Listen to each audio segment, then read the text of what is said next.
Welcome to Shonen Flop Chibi, a first impressions mini episode where we talk about the first chapter of the series we'll be covering in depth next week. I'm Jordan, and with me today, as usual, is my co-host David. Say hi, David. Howdy, David.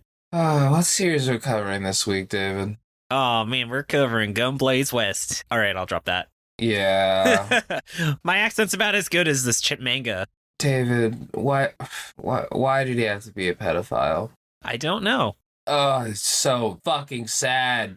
Yeah, for context, dear listeners, this series was created by... Yeah, it's Nobuhiro Watsuki, the guy who made fucking Rurouni Kenshin, which, Yep. you know, everybody who is about our age and watched Toonami probably remembers very fondly. And yeah, if you're not aware, in 2017, Watsuki was caught with, apparently a ton of child porn. Shonen Jump still employs and publishes him. It's really great. Yeah, Shonen Jump just doesn't really care anymore. I mean, how long do you think until the Actage guy gets in our series?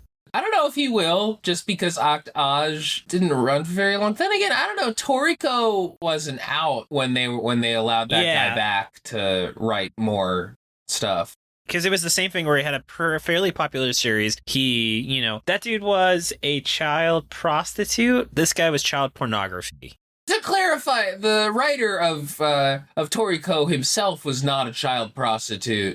He's just solicited one. Yes, exactly. Far more unforgivable. Yes, and then for the record, for people unaware, the Actage guy groped people on his bicycle. Yeah, he was just apparently riding his bike and saw some girls. And yeah, there you go. That is sexual assault. Is not cool. It's not cool. Okay, so yeah, and then Jordan, how long did the series run for? Oh, well, this ran for 3 volumes for 28 chapters, though unfortunately not in the U19 club, even though, maybe it deserves to be, just from one chapter. This definitely was artificially lengthened, because this was 3 volumes and 28 chapters, and definitely got probably an extra, 15 chapters out of it, because he was already successful before. Had to be, right? God, Unless it just gets 10 times better in, a couple chapters. I don't know. Hey, it could be a glow-up. Oh, it could be, I guess. Yeah. I hope not, because I don't like praising people like Watsuki. Yeah. But yeah, why did I get into the plot summary? I am sorry you had to write this, and you'll have to cover probably what will... Just get into it, Jordan. Get into it. Yeah, let's hear it.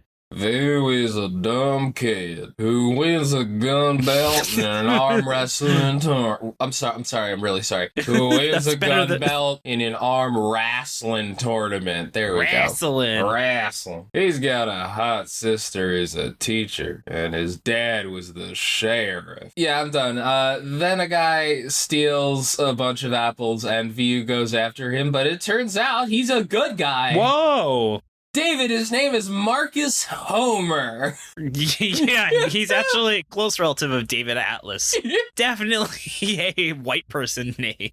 That's an American name, right? You've probably seen that there was a 90s hockey game. Oh yeah, was it hockey? I thought it was a baseball game.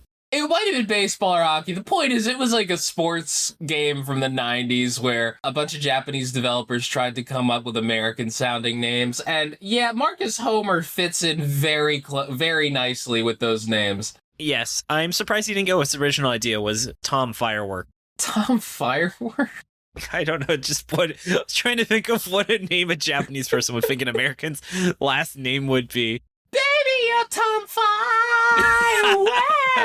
My first idea was Bill Bullet, which actually sounds like a cool name. They call him the Billet. Yes, played by Tom Skillett.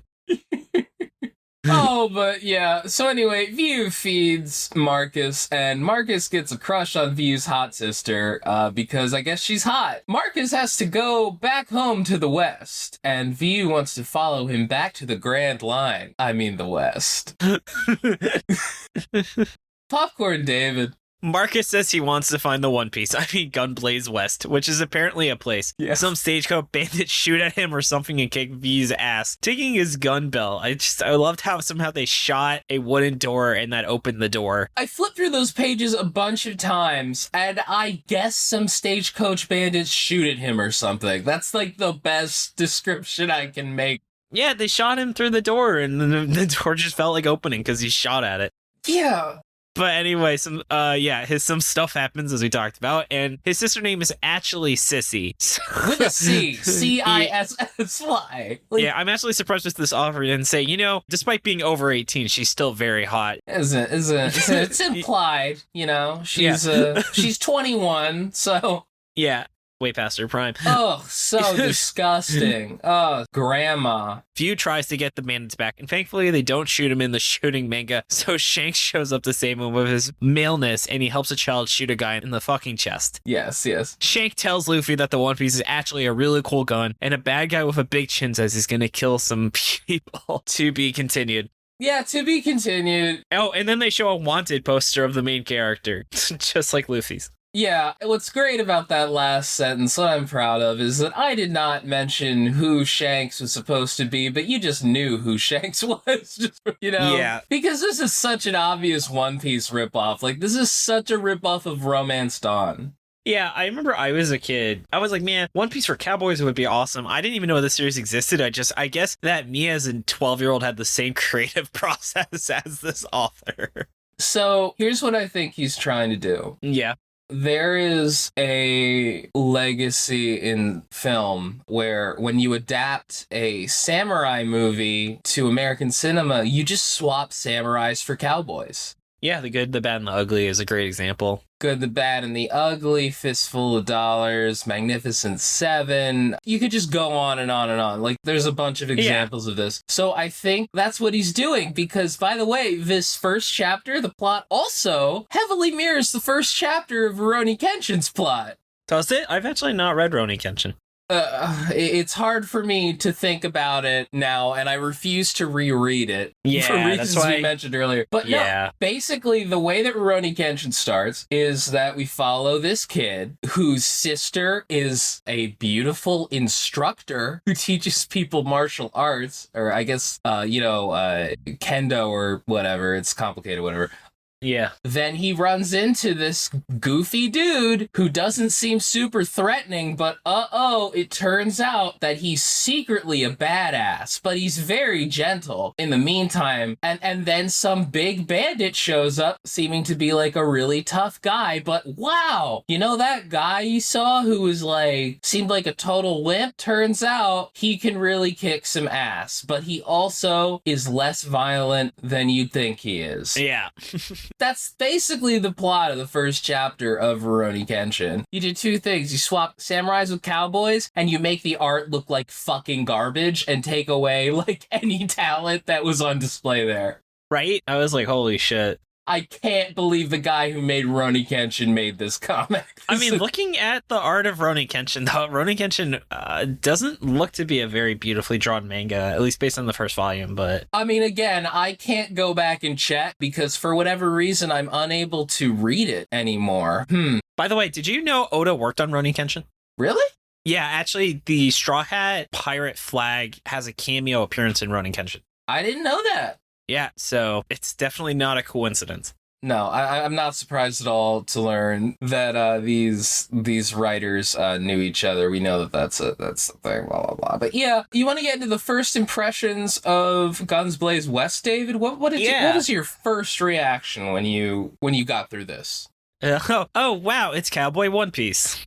Yeah, that's the issue, right? What the fuck more can you say about it? Yeah. It's Cowboy One Piece, except not as good as One Piece is at all. Yeah. I will say, though, that I think this is the first Cowboy manga I've read that wasn't part 7 of JoJo. You never read Trigun? Fuck, I forgot about Trigun. Yeah. But Trigun's I guess it's Western, but at least this isn't science fiction Western. This is actually set in the American plains.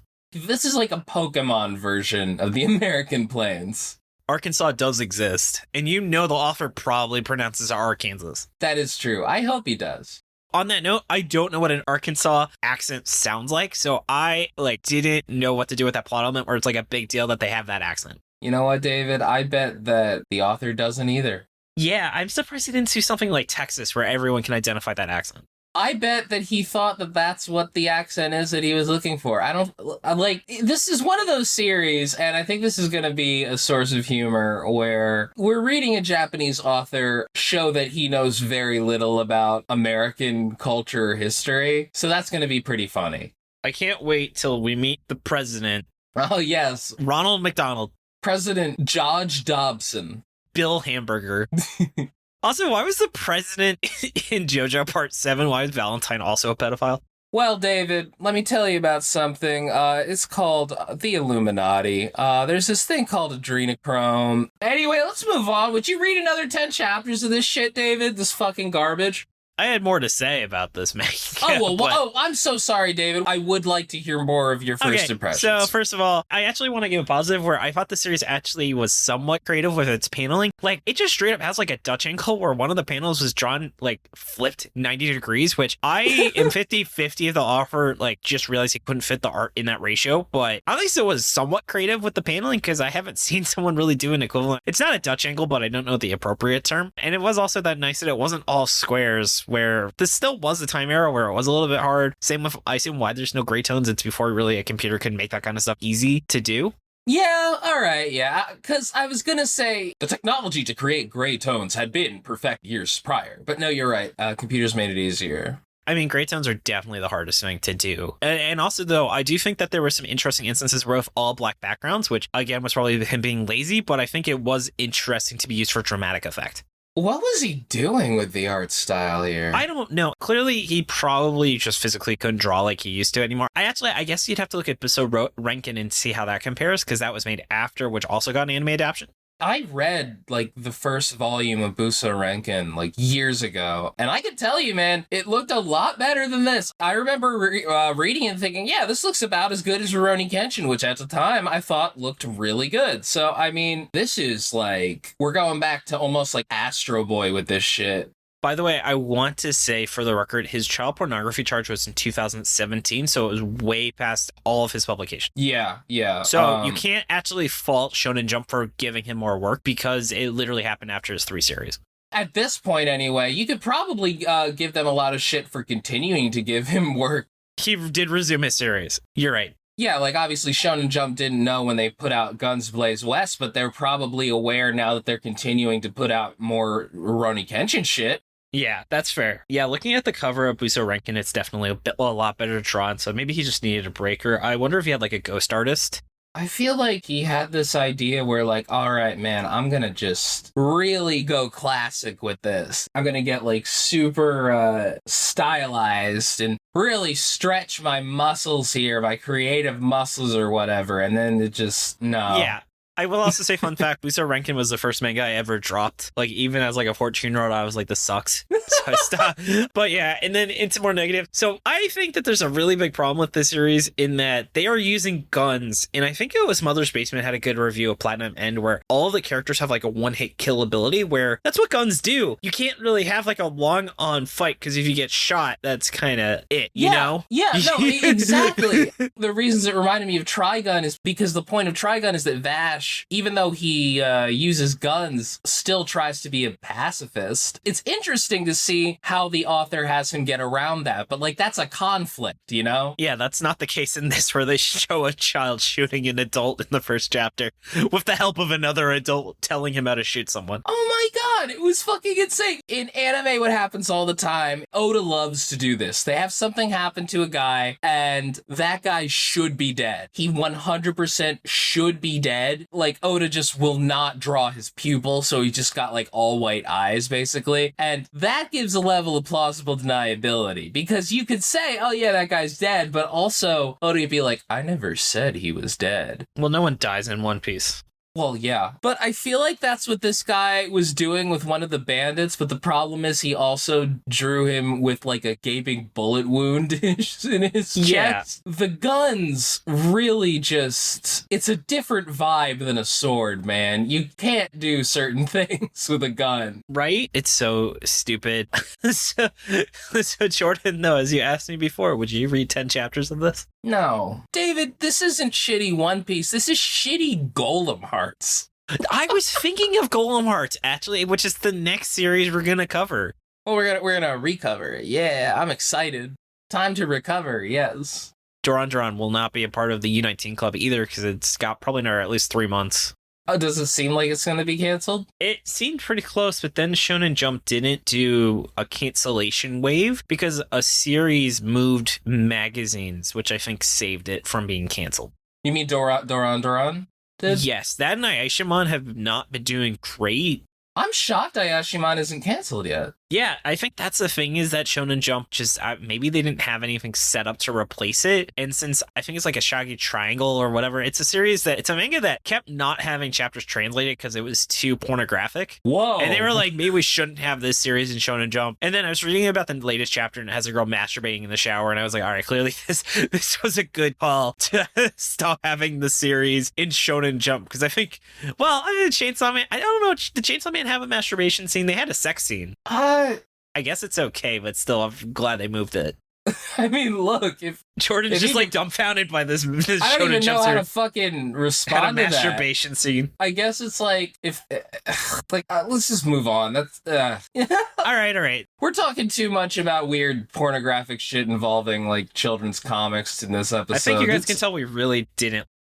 We really did not like this series. Given we are doing our pandit of talking about anything but this manga. You even mentioned Chainsaw Man slightly right there. I was gonna say, even slipped it in Chainsaw Man. Yeah. All right, but anyway, Jordan, what are your guesses, big guy? I think that it's gonna turn out that Marcus is one of the big four of the West. Each one representing a direction. Each one representing a direction and spiritually relevant Japanese mythical beast, of course. There were 4 mythical Japanese beasts, each representing a direction, actually. Yeah, I know. That's why I said that. Oh, okay. Just He's the white tiger. The next one is, he'll meet Zoro, but it's like the real Zoro. Zoro just shows up and gives some star power to this series. Like, he's slicing Z's in people's arms, fucking shit like that. And then the last one is that this series is gonna fucking suck and I'm gonna be miserable the whole goddamn time. Fuck this shit. That's not a guess. That's a fucking guess. God, fine. No, my guess is that this series is a fucking flop, alright? Okay. Wow, well, fucking surprise of the day. I just can't. Fine. Thinking about this series makes me sad. All right. My guesses happen to be no one is ever shown legitimately getting shot. The gun violence in this has 0 severity to it. Sorry, my last guess is that the main character will eat the gun fruit. There we go. Oh, great. Okay, my next guess is there will be a very racist Indian stereotype. And then the next one is the main character will have some sort of special power. I'm guessing it'll probably be like a bullet time thing. He'll have like a really good bullet belt because he seems obsessed with that. You know, there is actually a One Piece character that essentially has the gun fruit. Who were you thinking of? Baby 5, where she can turn her body into guns. Yes, that's true. Baby 5, yes. I forgot her name. God damn it, David, you picked the power word I was gonna pick. God damn it. All right. Yeah, it's because it's such a good one. So I'll start it off. My power word is blank. This series is gonna go nowhere. I also thought reading this felt like eating white bread, where there was absolutely no nutritional value whatsoever to this manga. It is as bland as it gets. This was probably created via a focus group, or because they probably didn't have an AI that created manga based on trends in 2000. God, it feels like it's trying to be Pokemon, weirdly. Like it's just like with the style. It feels too kiddie for One Piece almost, you know? Mm-hmm. That's fair. Since David stole my excellent power word, my power word is going to be misfire, because this looks like a pretty big misfire. This shit does not look good and wasn't successful. Yeah, I feel like, it's definitely probably going to be a certified flop. But who knows? You know, Cop and Dolphin proved us wrong that one time. We thought would have been a certified flop if we didn't know that it had the glow up. I was reading a little bit more of that. It's a good series. In 5 more chapters, it cannot be covered on Shonen Flop. I'm so proud of that series. But let's move into the Q&A, David, unless you got anything else. No, I don't. Just that I love you. Oh. All right. Q&A time. So as always, you can submit your Q&A. We have a designated thing on our Discord where you can post it. And as always, we try and give preference to people who haven't asked questions or had the question answered recently, and then we give it to our lovely patrons. So let's start things off with Jynette, who asks, which voice actors, English or Japanese, would you like to see voicing in the upcoming Chainsaw Man anime? I don't really know voice actors very well, but I have one casting in my head, but I don't know. How about you, Jordan? It's funny because you used to know voice actors very well. But not used anymore. To be huge into voice actors. Yeah, I don't know. Probably Colonel Campbell. I like to see him show up. I forget his name. As who? The Gun Devil. Okay. Mine is I want Steve Bloom to use his voice from Digimon Tamers when he was Gilmon as Pochita, and then he can use his more serious voice when he's actually playing the Chainsaw Devil. I do like that idea. That's the only reason I put this question, because that was the only part of the question I knew. All right. Next up is Culture. What is the sound of one shonen flopping? That's what it sounds like. You're listening to this episode. Next up. Oh, I forgot China had a second question. Tea or coffee, Jordan? Coffee. Tea. I don't drink coffee. Fun fact, I've never had an entire cup of coffee my entire life. What? Yeah. All right. Oh Next my up God. from Weeboobs Ash, friend of the show, guest, patron, does it all. What series do you want to do a recommendation episode for? Renaissance Man. Yes. So just a heads up, we have decided that we have stopped doing full episodes on recommendations. We just thought it's not quite what the point of the show is. It also makes it weird if the guest actually doesn't like it. We have been lucky that they did, but there's always a chance they didn't, and then the episode's just kind of weird. So we felt it's more appropriate to make it Patreon content. We actually have a poll up right now where currently winning is us doing a recommendation episode on Sakamoto Days, which is definitely one of my favorite series running in Shonen Jump. And you can vote in the poll and you can just listen to all of our Patreon content, including rec apps on stuff like Magu-chan, Don to Don on patreon.com/shonenflop. But Jordan, is there anything you want to add or any series that you really want us to do a recommendation episode on? I'd be down to do one for like Doro Hedoro or fucking Hell's Paradise or something. I'm surprised you didn't recommend Golden whatchamacallit? Oh, Golden Kamuy? Yeah. Yeah, sure. Well, I probably just because I'm familiar with the anime, whereas I had read the manga of the other ones, which is probably why I said that. Yeah, I'm fucking disgusting normie who watches anime. David? Yes. Who's your favorite Shonen Flop co-host, David? It is you, Jordan. Oh, it's also me. For me. Fucking Thank you. No, I love you, David. You're the best. The best. All right. Oh, I need to watch Cobra Kai. All right, anyway, last question for us, coming from friend of the show, Hassan. If you could purge a show from your memory to rewatch with fresh eyes, what would you choose? So he said show. That could be anything. That could be anything. So the answer is vampires. No, I'm kidding. Dave, what's your answer here? Is it Gurren Lagann? It might be Gurren Lagann. Yeah, let's just say Gurren Lagann. That's fine. Gurren Lagann is not a bad choice for this question, honestly. Just because that's a series that will blow your mind the first time you see it. Or actually One Piece. Imagine completely starting from scratch with One Piece. I guess, but I could not put myself through the horror of reading that many chapters again. Fine. All right, but how about you, Jordan? Ooh, probably Ava. We're just Gynax fanboys here, I guess. Fucking normies. Get in the robot, Jordan. Get in the robot, Jordan. I don't want to get in the robot. I'm sad and depressed. I don't like myself. Yeah, it's because you're a millennial. All right. But thank you all for your wonderful, wonderful questions. Much appreciated. So, Jordan, you ready to go to shoutouts? Yeah, let's do it, man. All right. Well, Jordan, I want to thank you for editing the GB episode that people are listening to right now. My friend, you are welcome. I also want to give props to Shannon for the awesome cover art. You can find her online at Illuminati. I want to thank Dylan for assistance with editing. You can find his podcast, Anime Out of Context, at animeoutofcontext.com. Thanks to Tucker, who's listening right now. Love you, Tucker. For assistance with pronunciation, translation, other miscellaneous research, I am looking forward to seeing you in person in Texas in about a week. Whoa! Or in 2 weeks. I want to give thanks to Luke for being our community producer. You can find his work at lukehair.com. His podcast, Domance Dawn, is a Simpsons One Piece mashup podcast, and I absolutely love the idea. I want to give a shout out to T-Root, OzyRat, and T-Wolfwood. OzyRat and T-Wolfwood are listening right now because they're also patrons for being our awesome transcription volunteers. You can find transcripts on our site as they become available. Dumbance Dawn is probably just a way better One Piece pastiche than Guns Blaze West is. Yes. I'll tell you that. And then anything else you want to add, Jordan? Yeah, David. Thank you. Oh, for thank you. being a friend. Yeah, and for editing. Thank you for editing the show. Okay. But yeah, you can find us on Twitter at Shonen Flopcast. Yes. Or our website, shonenflop.com. We're also on Spotify, iTunes, YouTube, or wherever else you get your podcasts. Now you may continue. Did you want to keep going? No, you can go back to it. Okay. Okay.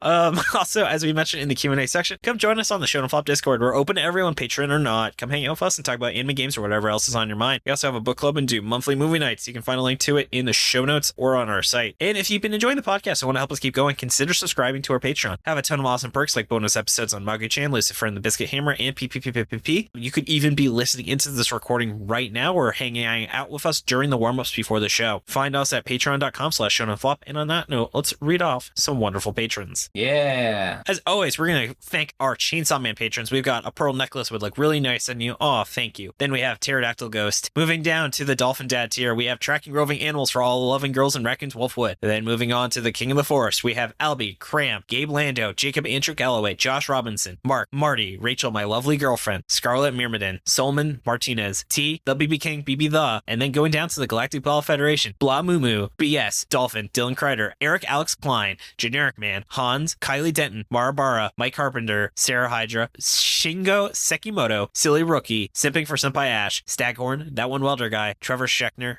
Also, adorable Rachel fact. This week, I wasn't feeling well, so she was taking care of me, and I discreetly ordered a delivery of banana pudding, one of her favorite foods. So while we were taking a nap, she was surprised by banana pudding. Aww. I really try. That's very sweet. Also, actually, we're going to go to England, so we're going to meet Hassan, so I'm looking forward to that. Whoa! So keep an eye out, Hassan. I'm looking forward to you getting to meet Rachel. Hell yeah. Yeah. You guys are so lucky to meet Hassan. Oh, yeah. But yeah, anyway... Thank you so much for listening. Tune in next Monday for our full episode of this piece of shit, God's Blaze West, blech, featuring Josh from the Volume 1 podcast. This has been Jordan. This has been David. And you've been listening to Shonen Flop. David, say it! Keep on flopping, floppers. Bye. Bye.